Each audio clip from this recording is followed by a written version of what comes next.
بسم اللہ الرحمن الرحیم۔ السلام علیکم۔ آج میں کافی عرصے کے بعد آپ کے سامنے حاضر ہوا ہوں۔ تو آج کا جو موضوع ہے وہ ایک قانونی موضوع ہے، طبی موضوع نہیں ہے بلکہ قانونی موضوع ہے۔ ایک ایسا موضوع ہے کہ جس پہ بات کرنے کی میں نے کافی اشد ضرورت محسوس کی، اور میں آج وہ موضوع لے کے آپ کے سامنے حاضر ہوا ہوں۔ وہ موضوع یہ ہے جناب کہ جائیداد کو خریدتے وقت کون سی ایسی بنیادی احتیاط اور باتوں کو ملحوظ خاطر رکھا جائے کہ جس سے آپ مشکلات اور پیچیدگیوں سے اور نقصانات سے بچ سکیں۔ آج میں اس موضوع پہ تفصیل سے آپ سے بات کروں گا، اور میں آپ سے یہ درخواست کروں گا کہ اس ویڈیو کو مکمل طور پر آپ بغور سنیں گے تو آپ کو کافی فائدہ حاصل ہوگا۔ ویڈیو تھوڑی سی لمبی ہو سکتی ہے، مگر یہ اس ویڈیو میں اس لیکچر میں جو تمام باتیں ہیں وہ انتہائی قابل غور اور اہم باتیں ہیں، اور اس کو غور سے سنیں۔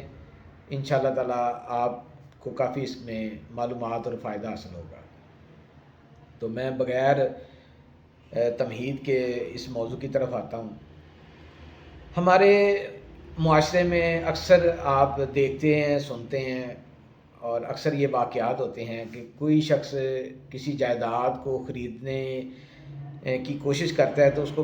بے پناہ مسائل کا اور پریشانیوں کا سامنا کرنا پڑتا ہے، اور بعض کا تو وہ اپنی ساری کی ساری رقم سے ہاتھ دھو بیٹھتا ہے۔ یہ ایسی کیا چیزیں ہیں جس کی وجہ سے ایسی صورتحال پیش آتی ہے؟ آج میں آپ کو وہ ساری چیزیں بتاتا ہوں اور ان کا حل بھی پیش کرتا ہوں۔ سب سے پہلے ہم جو بنیادی غلطی کرتے ہیں وہ یہ ہے کہ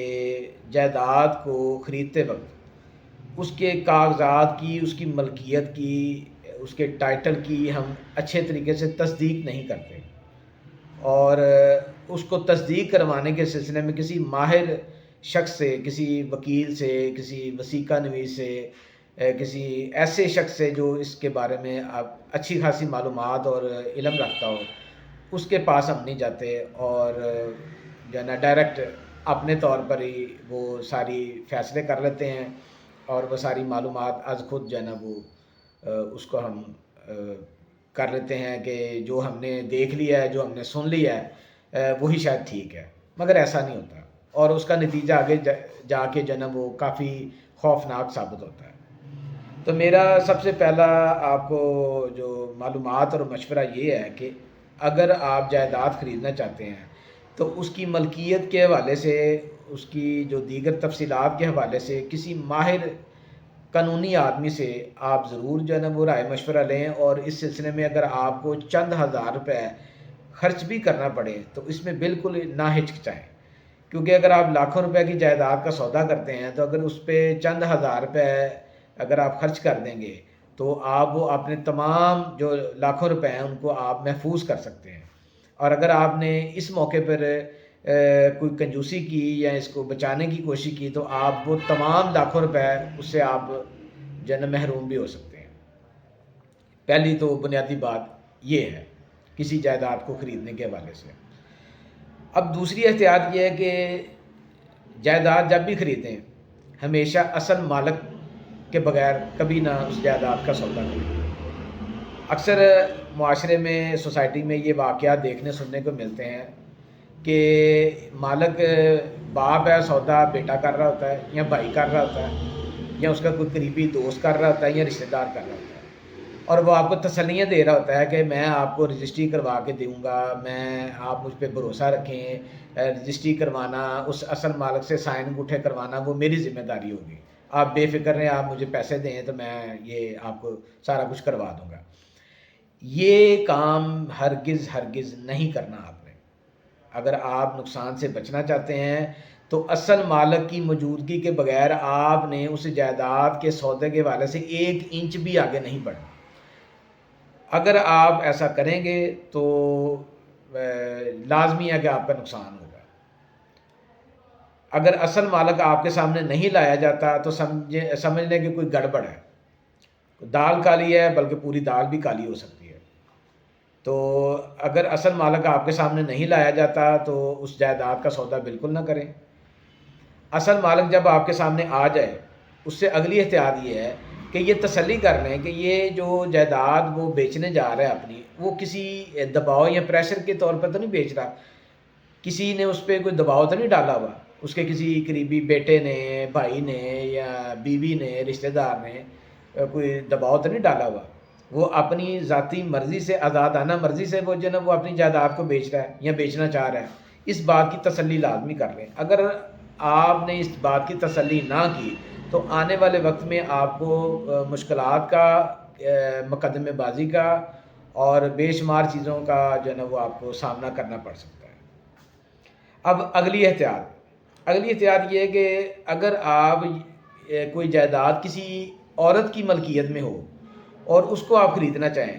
تو ذاتی طور پر آپ یہ کام بالکل نہ کریں۔ اگر آپ ایسا کریں گے تو بھی آپ کو نقصان ہو سکتا ہے۔ اب اس بات کا ہرگز مطلب یہ نہیں ہے کہ کسی عورت کی ملکیت میں اگر کوئی جائیداد ہو تو اس کو خریدا نہیں جا سکتا یا اس کو خریدنا نہیں چاہیے۔ بالکل خریدا بھی جا سکتا ہے، اور اس کو بیچا بھی جا سکتا ہے، مگر یہ کام آپ نے کسی ماہر قانونی آدمی کی مدد کے بغیر نہیں کرنا۔ اگر آپ ایسا کریں گے تو آپ کافی مشکلات میں گر سکتے ہیں، کیونکہ وہ جو قانونی ماہر ہے اسی کو پتہ ہے کہ ایک عورت سے جائیداد خریدتے وقت کن کن پیمانوں کو ملحوظ خاطر رکھنا چاہیے اور کن کن احتیاطوں کو ہم نے مد نظر رکھنا ہے، وہی آپ کو بتائے گا اور اس کے مطابق وہ ساری جو ہے نا سودے کی تحریر و تکمیل ہے وہ کرے گا۔ اب اگلی احتیاط یہ ہے کہ اگر آپ جائیداد کا جو مختار عام ہے اس سے جائیداد لینا چاہتے ہیں تو ذاتی حیثیت میں یہ بھی کام ہرگز نہ کریں۔ اب اس کا یہ بھی مطلب نہیں ہے کہ وہ جو مختار عام کے ذریعے جائیداد خریدی نہیں جا سکتی یا بیچی نہیں جا سکتی، بالکل خریدی بھی جا سکتی ہے، بیچی بھی جا سکتی ہے، مگر آپ نے یہ کام بھی کسی قانونی ماہر کے بغیر نہیں کرنا، کیونکہ وہ جو قانونی ماہر ہے اس کو ہی پتہ ہے کہ مختار عام سے جب آپ جائیداد خریدتے ہیں تو اس کے لیے کون کون سی جو احتیاطی تدابیر ہیں ان کو اختیار کرنا چاہیے، یہ وہی آپ کو بتائے گا۔ اگر آپ ذاتی طور پر یہ کام کرنے کی کوشش کریں گے تو آپ کو نقصان ہو سکتا ہے، اس بات کا بھی خیال رکھیں۔ اگر ذاتی طور پر اگر آپ نے یہ کام کرنا ہے تو بہتر ہے کہ مختار عام سے یا کسی عورت سے جائیداد خریدنے سے آپ اجتناب ہی کریں تو بہتر ہے، اور اگر ایسا کرنا مقصود ہے تو قانونی ماہرین کی مدد کے بغیر، ان کے مشورے کے بغیر یہ کام ہرگز نہ کریں۔ اچھا، اب اگلی احتیاط یہ ہے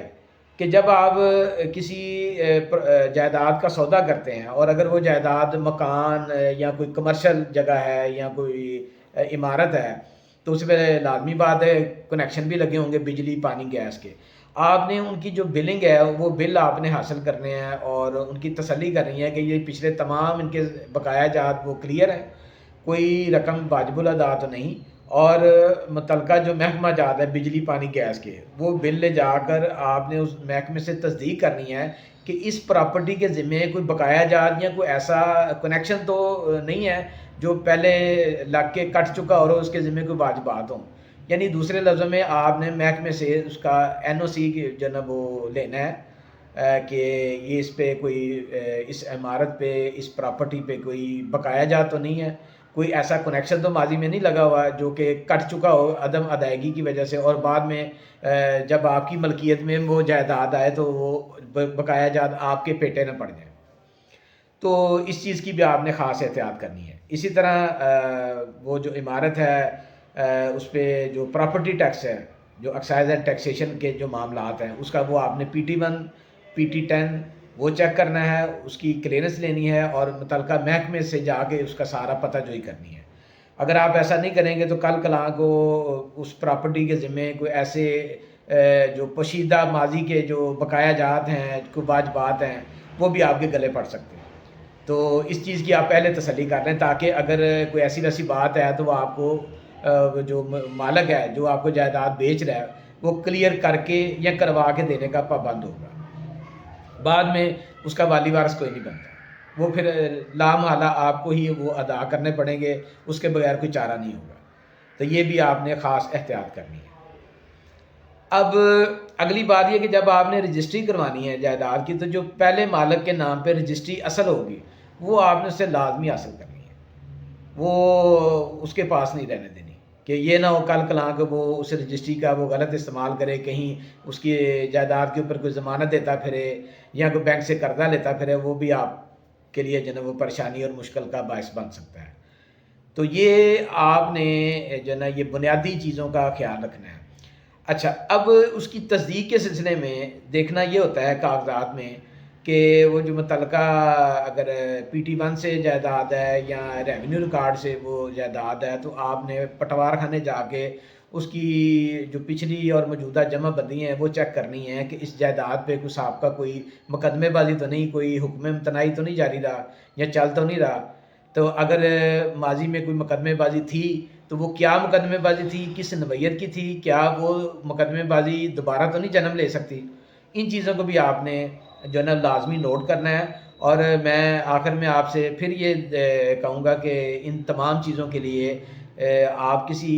ماہر قانون دان یا کسی ایسے شخص سے جو ان چیزوں کے اوپر کافی اپنی دسترس رکھتا ہو اس سے لازمی مشورہ اور اپنی رائے لیں۔ اور جہاں لاکھوں روپے کی جائیداد آپ خریدنا چاہتے ہیں تو بہتر ہے کہ چند ہزار روپے اس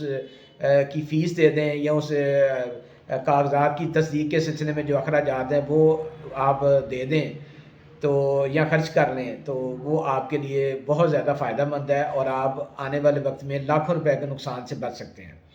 اگر بفرض محال اگر وہ چند ہزار روپے آپ خرچ کرتے ہیں اور درمیان میں کوئی پیچیدگی یا کوئی ایسی چیز آپ کے سامنے آ جاتی ہے جس سے آپ کو یہ فیصلہ کرنا پڑ جائے کہ یہ جائیداد مجھے نہیں خریدنی چاہیے، تو وہ سمجھ لیں کہ پھر اللہ تعالیٰ نے آپ کی جو ہے وہ حفاظت کی ہے اور ان چند ہزار روپے کے عوض میں آپ کو کسی بڑے نقصان سے بچا لیا ہے۔ تو یہ چیزیں بھی آپ کو دیکھنی اور سوچنی چاہیے۔ تو اکثر ہم لوگ یہ میں بڑی ایک عام وہ چیزیں بیان کی ہیں جو ہم روزمرہ زندگی میں اکثر غلطی کرتے ہیں اور ان چیزوں سے لاپرواہی برتتے ہیں،